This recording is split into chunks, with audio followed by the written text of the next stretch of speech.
Welcome to Python series. Break statement అనేది లూప్ని మధ్యలో స్టాప్ చేయడానికి యూజ్ చేస్తాం. కండిషన్ సాటిస్ఫై అయితే లూప్ కంప్లీట్ అవ్వకుండా బయటికి వచ్చేస్తుంది. ఫర్ ఎగ్జాంపుల్, ఎక్కడికైనా ఊరికి వెళ్ళాలన్నా, వేరే ప్లేస్కి వెళ్ళాలన్నా మనం బస్ స్టాండ్కి వెళ్తాం. అక్కడికి చాలా బస్సెస్ వస్తాయి, కానీ మనకు కావాల్సిన బస్సు వచ్చేంత వరకు అక్కడే వెయిట్ చేసి వచ్చిన తర్వాత ఇమీడియట్గా ఆ బస్సు ఎక్కుతాం. ఈ బస్సెస్ అని కొన్ని స్టేట్మెంట్స్ అనుకుందాం. చాలా స్టేట్మెంట్స్ అంటే ఈ బస్సెస్ వస్తూనే ఉంటాయి, కానీ ఎప్పుడైతే మనకు కావాల్సిన బస్సు వస్తుందో అప్పుడే మనం ఎక్కుతాం. అలాగే ఫర్ లూప్, వైల్ లూప్లో కూడా చాలా స్టేట్మెంట్స్ అనేవి రాస్తాం. వన్స్ కండిషన్ సాటిస్ఫై అయితే బ్రేక్ అవుతుంది, ఇంకా మిగతా స్టేట్మెంట్స్ ప్రింట్ అవ్వదు. ఇక్కడ మనకు కావాల్సిన బస్సు వచ్చింది కాబట్టి మనం ఎక్కాం.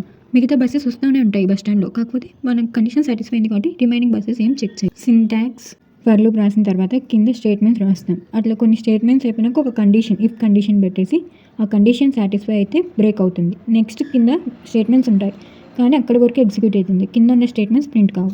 ప్రోగ్రామ్ ఇక్కడ ఫర్ లూప్ ఇచ్చేసాం, ఒక రేంజ్ ఇచ్చాం 1 నుంచి 6 వరకు అని, అంటే 1 నుంచి 5 నెంబర్స్ వరకు. ఇఫ్ కండిషన్లో వచ్చేసి ఎప్పుడైతే i = 3 అవుతుందో అప్పుడు break కామని.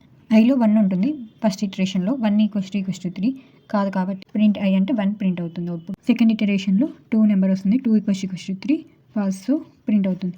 Next third ఇటరేషన్లో 3 = 3 condition satisfy అయింది కాబట్టి బ్రేక్ అవుతుంది. కానీ నెక్స్ట్ 4, 5 కూడా ఉన్నాయి రేంజ్లో, కాకపోతే ఇక్కడ కండిషన్ సాటిస్ఫై అయింది కాబట్టి బ్రేక్ చేసాం. 4, 5 అనేది చెక్ చేయదు. వైల్ లూప్లో బ్రేక్ స్టేట్మెంట్ ఎలా యూస్ చేస్తామంటే, ఇప్పుడు ముందు ఫర్ లూప్లో రేంజ్ అనే ఫంక్షన్ ఉంటుంది 1 నుంచి 6 వరకు అని. ఇక్కడ రేంజ్ అనే ఫంక్షన్ ఉండదు కాబట్టి i అనే వేరియబుల్కి ఫస్ట్ 1 ఇనిషియలైజ్ చేస్తాం. మళ్ళీ కింద వైల్ రాసి కండిషన్ వచ్చేసి <= 5 వరకు ఉండాలని. నెక్స్ట్ తర్వాత ఇఫ్ కండిషన్ రాస్తాం. ఇఫ్ i = 4 అయితే బ్రేక్, అంటే i వాల్యూ 4 అయినప్పుడు బ్రేక్ అవుతుంది. అక్కడి వరకు మాత్రమే ప్రింట్ అవుతుంది, అంటే లూప్ అక్కడి వరకు మాత్రమే ఎగ్జిక్యూట్ అవుతుంది. అంటే 1, 2, 3 వరకు ప్రింట్ అవుతుంది. i వాల్యూ ప్రింట్ స్టేట్మెంట్ తర్వాత ఇంక్రిమెంట్ చేయాలి. ఫస్ట్ i వాల్యూ 1 ఉంటుంది, i ఇంక్రిమెంట్ చేస్తేనే i వాల్యూ నెక్స్ట్ 2 అవుతుంది. మళ్ళీ ఇంక్రిమెంట్ చేస్తే i వాల్యూ 3 అవుతుంది. ఇంక్రిమెంట్ చేయకుండా i వాల్యూ కాన్స్టెంట్గా ఉంటుంది.